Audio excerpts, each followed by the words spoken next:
શેઠ જે.એચ. Sonawala high school માધ્યમિક વિભાગમાં હું એમ જાદવ, ધોરણ 9, વિષય યોગ, સ્વાસ્થ્ય અને શારીરિક શિક્ષણમાં પાઠ 7 પ્રાથમિક સારવારમાં આજે આપણે આગળ અભ્યાસ કરીએ. વિદ્યાર્થી મિત્રો, આજે આપણે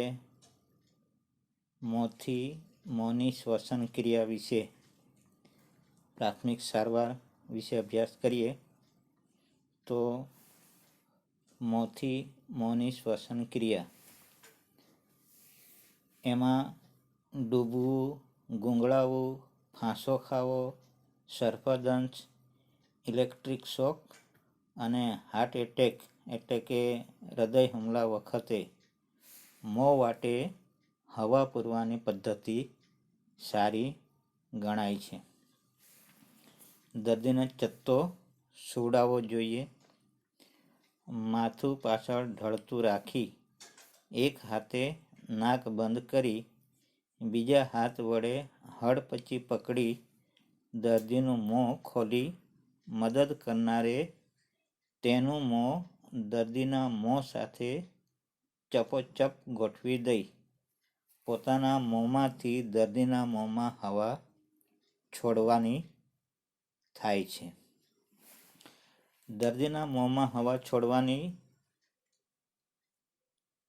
છોડવાથી દર્દીની છાતી ફૂલશે. દર્દીની છાતી ઊંચી થાય એટલે તમારું મોં ખસેડી લેવું અને દર્દીની છાતીને બેસી જવા દેવી. દર્દી જાતે શ્વાસોશ્વાસ લેતો થાય ત્યાં સુધી અથવા ડૉક્ટર આવે ત્યાં સુધી દર 5 થી 6 સેકન્ડે આ ક્રિયા કરતા રહેવું જોઈએ. દર્દીના મોંને બદલે નાક વાટે પણ શ્વાસ પૂરો પાડી શકાય છે. આગળની પ્રાથમિક સારવારમાં છે હૃદય મર્દન એટલે કે કાર્ડિયાક મસાજ કરવાની રીત, એના વિશે જોઈએ. હૃદય અત્યંત સ્થિતિસ્થાપક એવા અનૈચ્છિક સ્નાયુઓનો બનેલો અવયવ છે. માંસની પોચી કોથળીનું બનેલું હૃદય છાતીમાં ઉરોસ્થિ સ્ટર્નમ નામના હાડકાની પાછળ 2 ફેફસા વચ્ચે ખાલી જગ્યામાં તે જમણેથી ડાબી તરફ ઢળતું ત્રાંસું ગોઠવાયેલું છે. કોરોનરી ધમની હૃદયને રુધિર પૂરું પાડે છે. કોરોનરી ધમનીની કોઈ એક શાખામાં અવરોધ ઉત્પન્ન થવાથી હૃદયના અમુક ભાગમાં રુધિરનો એટલે કે લોહીનો પુરવઠો ખોરવાઈ જાય છે અને હૃદયના સ્નાયુઓનું સંકોચન, પ્રસરણ અનિયમિત થઈ કેટલીક વાર બંધ પડી જાય છે, જેને હૃદય રોગનો હુમલો કહે છે.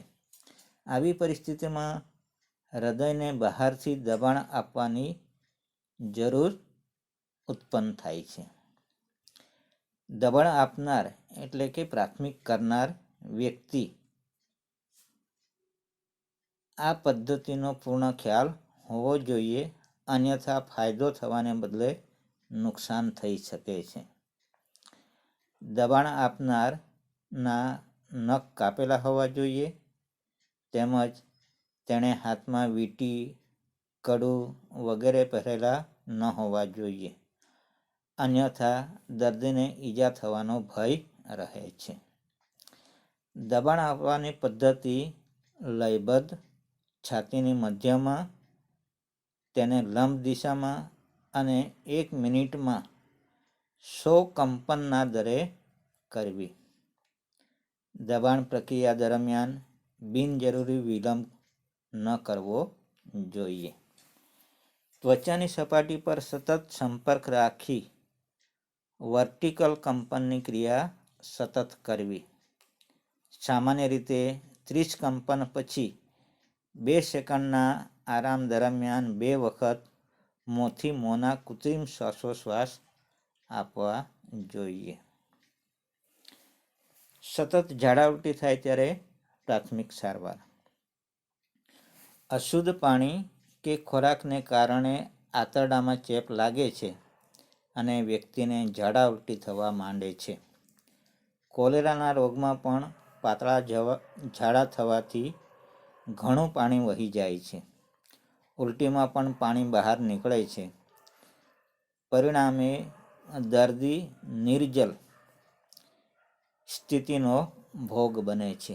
એટલે કે દર્દીના શરીરમાં પાણી ઓછું થઈ જવાનું ક્રિયા થાય છે. તેને લીધે દર્દી અશક્ત બની જાય છે, બેચેન રહે છે. ધીમે ધીમે તેની સ્થિતિ બગડતી જાય છે. આ પરિસ્થિતિ પર કાબુ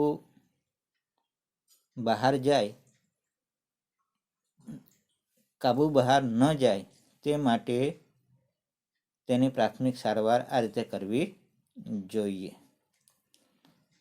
તરત જ ORS, જેને ઓરલ રિહાઇડ્રેશન સોલ્યુશન એટલે કે મોંએથી લેવાનું ક્ષાર જલ પ્રવાહી આપવું જોઈએ. તૈયાર ચૂર્ણ બજારમાં સહેલાઈથી મળે છે. પ્રાથમિક આરોગ્ય કેન્દ્ર કે હોસ્પિટલમાં પણ તે આપણને મળી રહે છે. તે હાથ વગું ન થાય તો 1 પ્યાલો પાણી લઈ તેમાં 2 ચમચી મીઠું અને 1 ચમચી ખાંડ નાખી લીંબુ નીચોવી દર 5 મિનિટે થોડું થોડું આ પ્રવાહી પીવડાવતા રહેવું જોઈએ. પાણીને બદલે મગનું પાણી, ચોખાનું ઓસામણ, છાશ વગેરેનો પણ ઉપયોગ કરી શકાય. શરીરને જોઈતું પ્રવાહી મળી રહે તે માટે જેટલું પ્રવાહી બહાર નીકળે તેના કરતાં વધુ પ્રવાહી મોં વાટે આપવું જોઈએ. પાણી, દૂધ ઉકાળીને ઠંડુ કરીને આપવું જોઈએ. દર્દીના શરીરમાં પાણી અશક્તિનું ઉચિત પ્રમાણ જળવાઈ રહે એની કાળજી લેવી. દર્દીને ખાલી પેટે રાખવો જોઈએ નહીં. દર્દીને તાત્કાલિક ડૉક્ટરી સારવાર મળે તેવી વ્યવસ્થા કરવી જોઈએ. આંતરડામાં નબળાઈ ન આવે તે માટે ઉલટી ઉપર કાબૂ મેળવવો જોઈએ. દર્દીને શુદ્ધ હવા, પ્રકાશિત જગ્યામાં રાખવો જોઈએ. ઉલટીઓને રોકવા માટે ઘરગથ્થુ દવા તરીકે ખાવાના સોડા, લીંબુનો રસ અને પાણીનું મિશ્રણ આપી શકાય. બજારમાં વેચાતું પાણી શુદ્ધ જ હોય એવી કોઈ ખાતરી ના હોય ત્યારે આથી પાણી ઉકાળીને જ પીવાનો આગ્રહ રાખવો જોઈએ. તો એના દર્દીના સામાન્ય ઉપચારો કયા કયા છે એ વિશે જોઈએ. એન્ટિસેપ્ટિક દવાઓનું મંદ દ્રાવણ હાથ વગું રાખવાથી ઘણું ઉપયોગી થાય છે. નાના મોટા ઘસરકા કાપામાં તેનાથી ઘા સાફ કરી પાટો બાંધી શકાય છે. ગળામાં દુખતું હોય તો ગરમ મીઠાવાળું નવશેકું પાણી વડે કોગળાથી રાહત મળે છે. અળાઈ અથવા નાની ફોલ્લીઓ થઈ હોય તો લીમડાના પાનને ગરમ પાણીમાં ઉકાળી તેના પાણીથી સ્નાન કરવાથી પણ આપણને રાહત મળે છે. ટિંચર આયોડિન અને ટિંચર બોન્જાઇનનું પ્રવાહી પણ નાની મોટી ઈજા પર લગાડી શકાય છે. ટિંચર બેન્ઝોઇનમાં બોળેલું રૂ ઘા પર ચોંટાડી દેવું. એકવાર ચોંટી ગયા પછી થોડા દિવસમાં અંદરથી ઘા રૂઝાઈ જાય પછી જ રૂ ઉખડશે. વચ્ચે કોઈ જાતની અન્ય એટલે કે બીજી કોઈ પ્રક્રિયા કરવાની જરૂર પડતી નથી. શરદી એ બધાની જાણીતી ઉપાધિ અને વ્યાધિ છે. તેમાં ગળું પકડાઈ જાય છે. ટોન્સિલ એટલે કે કાકડાનો ચેપ પણ લાગે છે. આ ચેપ કાનમાં પણ પ્રસરે છે, શ્વાસ નળી પર સોજો આવે છે, ઉધરસ વધી જાય છે. આ માટે હળદર, અજમો, સૂંઠ વગેરેનું સેવન કરવું જોઈએ અને ડૉક્ટરની સલાહ લેવી. ટોન્સિલ એટલે કે કાકડાનું ઓપરેશન કરાવવાની જરૂર જણાય તો તે ઓપરેશન પણ કરાવવું જોઈએ. પ્રાથમિક સારવાર માટે આયુર્વેદ, હોમિયોપેથી, નેચરોપેથી જેવી વિવિધ પદ્ધતિઓમાં પણ ઘણા ઉપચાર દર્શાવ્યા છે. તો વિદ્યાર્થી મિત્રો, અહીં આગળ આપણો પાઠ 7 પ્રાથમિક સારવારમાં જુદા જુદા રોગો કે જુદી જુદી ઘટના વખતે કઈ રીતે એના પ્રાથમિક સારવાર કરવા એ વિશે ખૂબ સારી એવી આ પાઠમાં આપણને સમજણ આપી છે. વિદ્યાર્થી મિત્રો, એક વખત પૂરેપૂરો પાઠ બહુ ધ્યાનથી વાંચજો, જેથી કરીને તમને કયા રોગ સામે કઈ પ્રાથમિક સારવાર કરવાની એના વિશે તમને ખ્યાલ આવશે. અહીં આગળ 7મો પાઠ પૂરો થાય છે. વિદ્યાર્થી મિત્રો, આ પાઠના સ્વાધ્યાયના પ્રશ્નો આપણે આપણા વિષયના ચોપડામાં લખવાના છે અને એ લખીને પછી જ્યારે સમય મળે ત્યારે એ આપણે જોવાના છે.